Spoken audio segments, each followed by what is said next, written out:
Karibu mtazamaji wa Dodoma City TV, yafuatayo matukio ya wiki kutoka halmashauri ya jiji la Dodoma kuanzia tarehe 21 Juni hadi tarehe 27 Juni 2025. Huu ni muktasari wa. Taasisi za umma zinazotoa huduma kwa wananchi zimesisitizwa kuhakikisha mifumo wanayoiunda inaunganishwa na ule wa serikali Government ESB.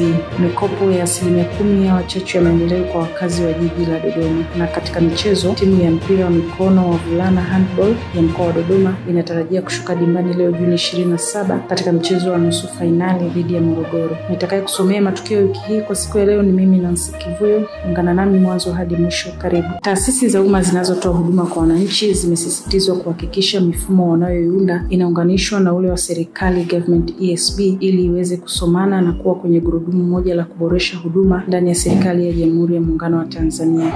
Hayo yamebainishwa na Waziri Mkuu wa Tanzania Mheshimiwa Kassim Majaliwa alipokuwa akihitimisha maonesho ya wiki ya utumishi wa umma, ambapo kilele chake kimefanyika Juni 23 kwenye viwanja vya bustani ya mapumziko ya Chinangali jijini Dodoma. Nimefurahi sana maadhimisho haya mwaka huu 2025 kuwa na kauli mbiu inayoakisi msisitizo wa utumishi wa umma kutoa huduma kwa Tanzania.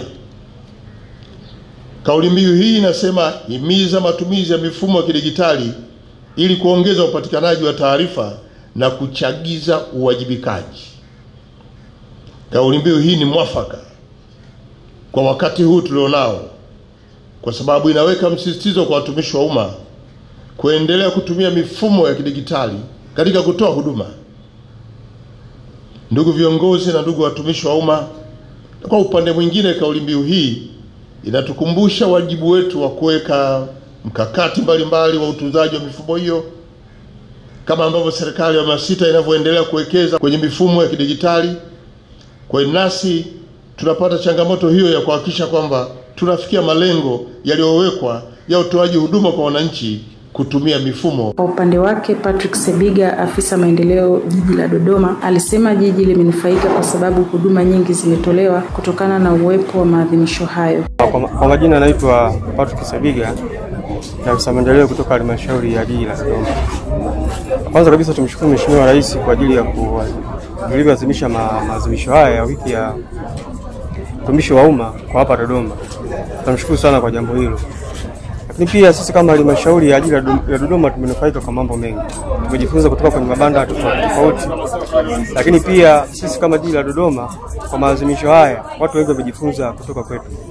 Sababu kwenye banda letu hili wamepita wageni tofauti, wamejifunza mambo tunayoyafanya. Ukiangalia upande wa ardhi, ukiangalia upande wa mikopo, masuala ya tehama, masuala ya biashara, masuala ya leseni, bima ya afya, CHF, masuala ya uwekezaji, watu wamejifunza mambo mengi kutoka kwenye banda letu.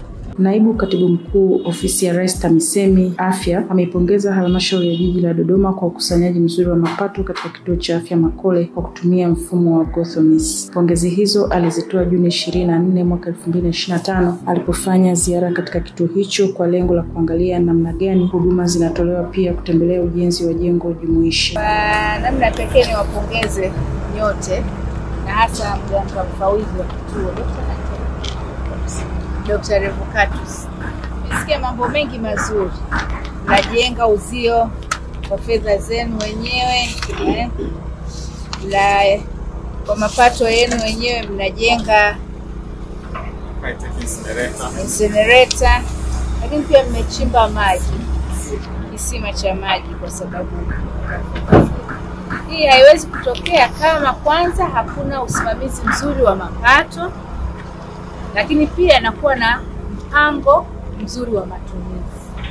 Kwa hiyo wakati nawapongeza na anaendelea kuwa muendelee kuwa na mipango ambayo inaangalia future. Kwa lazima muhakikishe kwamba wote mmeweka mifumo.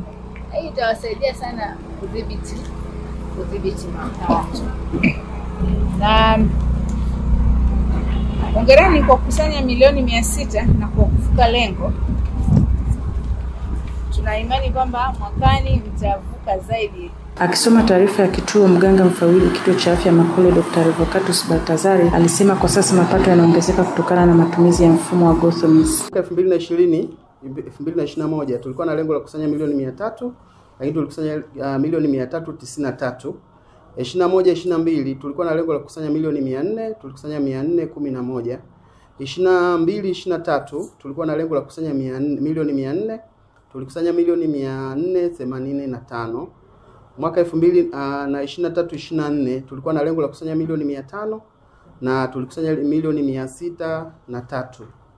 Na mwaka 2024-25 hadi kufikia mwezi Mei lengo lilikuwa ni milioni 600, lakini mpaka mwezi Mei tulikuwa tumekusanya kiasi cha shilingi milioni 641. Na hiyo yote tunaona mafanikio, ikiwa mojawapo matumizi ya mifumo ambayo imefungwa kituoni inatusaidia sana kuweza kuboresha mapato yetu. Ndugu naibu katibu mkuu, mafanikio haya ya kukusanya fedha yanatokana na matumizi thabiti ya mfumo wa kuhudumia wagonjwa na kukusanya fedha ni GoTHOMIS centralized, ikihusisha malipo ya kwa GPG kupitia control number, ambapo imeweza kusaidia kupunguza mianya ya upotevu wa mapato kituoni. Mkuu wa mkoa wa Dodoma Mheshimiwa Rosemary Senyamule amezindua jengo la kupumzikia ndugu wa wagonjwa katika hospitali ya rufaa ya mkoa wa Dodoma tarehe 25 Juni mwaka 2025 katika viwanja vya hospitali hiyo jijini Dodoma. Akizungumza wakati wa hotuba yake, Mheshimiwa Senyamule amewataka wadau wengine wa serikali na ambao sio wa serikali kuendelea kuunga mkono jitihada mbalimbali za kiserikali kama alivyofanya Waziri wa Madini na Mbunge wa Jiji la Dodoma Mheshimiwa Anthony Mavunde kwa kufanya ukarabati katika jengo la kupumzikia ndugu wa wagonjwa katika hospitali ya rufaa ya mkoa wa Dodoma.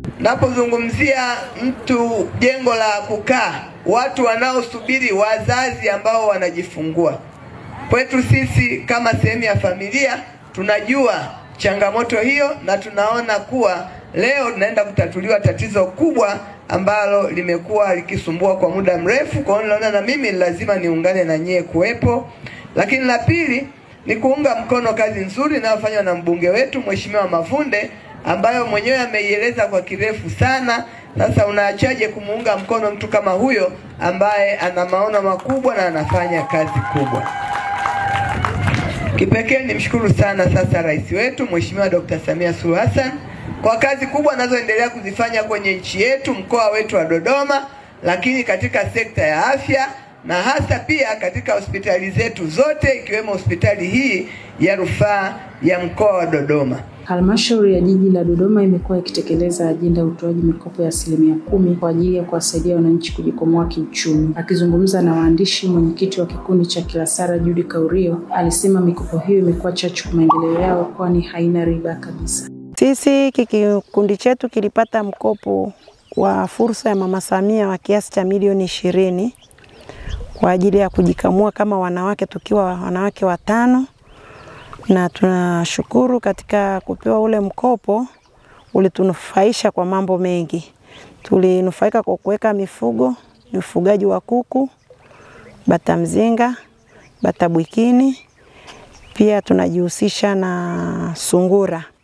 Na baada ya kunufaika katika huo mkopo, tulivyonufaika na huo mkopo tulijiongeza, tulipata faida katika kufuga wale kuku, tukaweza kujiongeza, tukatengeneza mabwawa ya samaki ambao tuliona kwamba yatatuongezea kipato chetu, na pia imetunufaisha kwa mambo mengi kwa sababu tumeweza kujikimu kimaisha, tumesomesha watoto wetu, tumeweza kusaidia wajane, yatima. Aidha, mwajiriwa wa kikundi cha Kilasara Furaha Anthony alikuwa na haya ya kusema. Kwa majina naitwa Furaha Anthony, ni mmoja kati ya mnufaika wa kikundi cha kina mama Kilasara Mamas.